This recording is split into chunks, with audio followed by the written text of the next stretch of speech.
let's enjoy English. Navigating the nuances of enjoy and be fond of. Hello, language learners. Welcome back to our series on expressing likes in English. Today, we're going to explore two phrases that can help you express your preferences: enjoy and be fond of. They might seem similar, but there are some subtle differences. So, let's dive in.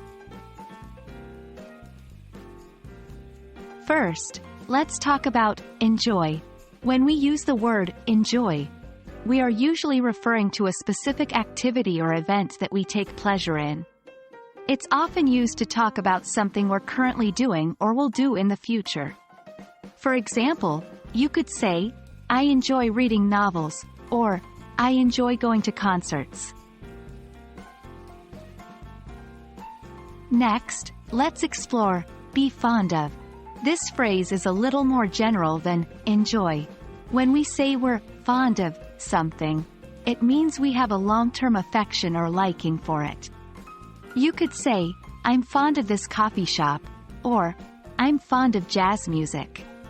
This phrase can express a preference that is not tied to a specific activity or moment. Now that we've looked at enjoy and be fond of individually, let's compare them. As we've seen, enjoy is more about specific activities or events, while be fond of is about general preferences or long-term likes. Think about the frequency of the activity as well. You might enjoy going to the cinema because it's something you do occasionally. On the other hand, you might be fond of watching films in general because it's a regular pastime for you. Remember, both enjoy and be fond of are useful for expressing likes, but they are used in slightly different contexts. And that's it for today's lesson.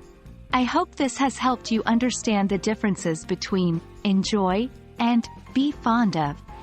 Remember, learning a language is all about practice, so try using these phrases in your daily conversations. Keep enjoying your English learning journey, and we'll see you in the next video.